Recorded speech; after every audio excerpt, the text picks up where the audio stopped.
Subscribe कीजिए the perfect classes channel को और बेल आइकन को दबाइए लेटेस्ट वीडियो सबसे पहले देखने के लिए।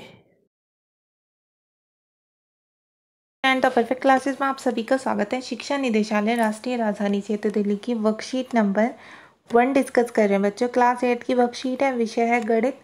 6 अप्रैल 2021 की वर्कशीट है। विद्यार्थी अपना नाम लिख लेंगे, कक्षा अध्यापक का नाम लिख लेंगे।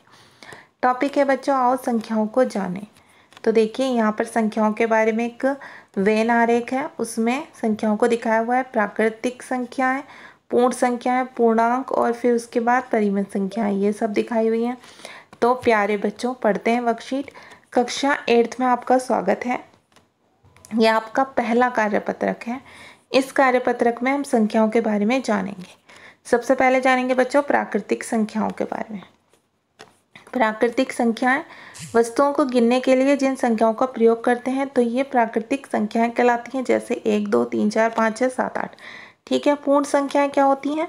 जब हम प्राकृतिक संख्याओं के समुच्चय में शून्य, जीरो भी जोड़ देते हैं। मतलब प्राकृतिक संख्याओं में आप जीरो लगा दीजिए शुरू में बस, तो 0 1 2 3 4 5, ये क्या पूर्ण संख्या है। पूर्णांक क्या होते हैं? जब हम पूर्ण संख्याओं के समुच्चय में सभी ऋणात्मक संख्याओं को भी जोड़ देते हैं, तो ये संख्याएं पूर्णांक कहलाती हैं। जैसे 0 से इधर तो कौन सी संख्या चलती हैं? +1 +2 +3, और इधर -1 -2 -3। ठीक है। नंबर लाइन पर उन्हें क्या कहते हैं? पूर्णांक कहते हैं। उसमें पॉजिटिव नेगेटिव सभी नंबर्स होते हैं। परिमेय संख्या क्या होती हैं? सभी संख्याएं जिन्हें हम P/Q के रूप में लिख सकते हैं, जहाँ P और Q पूर्णांक है और Q कभी भी शून्य नहीं हो सकता। जैसे एक संख्या 3, अब इसके बटे में हम 0 लिखेंगे तो ये कभी भी पूर्णांक नहीं हो सकता। ठीक है। ऐसी संख्या जो P/Q के रूप में लिखी जाए लेकिन Q बराबर 0 ना हो। ठीक है। Q बराबर 0 ना हो, उसे हम परिमेय संख्याएं कहते हैं। जैसे 1/2 4/7 0 1 2 आदि। नोट: 5 एक परिमेय संख्या भी है, जिसे हम 5 बराबर 5/1 अर्थात P/Q के रूप में भी लिख सकते हैं। उत्तर सोचें। यहाँ पर देखिए,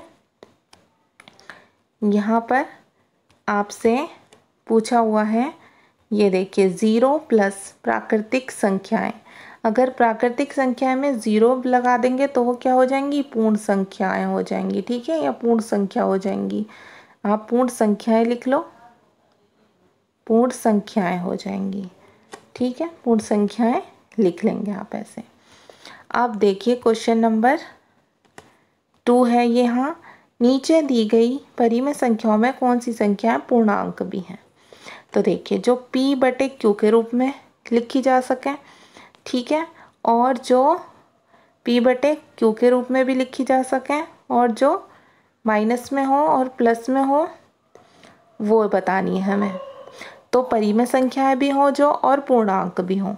तो देखिए बच्चों, 1/1 को हम 1/1 भी लिख सकते हैं, तो ये क्या हो गई? परिमेय संख्या भी हो गई। ठीक है, और पूर्णांक भी हो गई, क्योंकि ये पॉजिटिव नंबर है। तो जितने भी पॉजिटिव और माइनस में हैं वो क्या होंगे? पूर्णांक होंगे। ठीक है, लेकिन वो परिमेय संख्याएं भी होंगी। क्यों होंगी? क्योंकि उन्हें हम P/Q के रूप में भी लिख सकते हैं। लेकिन जितनी भी ये वाली संख्याएं, ये पूर्णांक नहीं हो सकते, क्योंकि ये ऑलरेडी जैसे 3/2 है, इसे हम सिंगल डिजिट में नहीं लिख सकते, इसे हम पूर्णांक नहीं बना सकते। तो मैंने जिन्हें सर्कल किया है वो पूर्णांक भी हैं और परिमेय संख्याएं भी हैं, जैसे 1 2 -5 9। ठीक है, नेक्स्ट हो गई 6 -7, और कौन सी है? 0। तो सिंगल डिजिट वाली संख्याएं जो 0 से लेकर माइनस में हो या प्लस में हो, वो सभी पूर्णांक कहलाती हैं, और इन्हें हम किस रूप में लिख सकते हैं? परिमेय संख्याओं के रूप में भी लिख सकते हैं, ऐसे भी लिख सकते हैं। ठीक है, तो जिन पे मैंने सर्कल किया उन पे आप सर्कल कर देंगे। अच्छा, यहाँ पर क्वेश्चन है, क्या 0 एक परिमेय संख्या है? तो हम लिख देंगे हाँ, 0 एक परिमेय संख्या है। अब यहाँ पर प्रश्न है, ऐसी 5 परिमेय संख्याओं के उदाहरण लिखिए जो कि पूर्णांक ना हो। ठीक है, ऐसी परिमेय संख्या लिखनी है जो पूर्णांक ना हो, मतलब जो P/Q के रूप में हो, और ऐसे हो कि जिनका अंश जो है वो छोटा हो और हर बड़ा हो। जैसे 2/7 3/5 5/8 9/12 6/9 5 हमने ये लिख दी।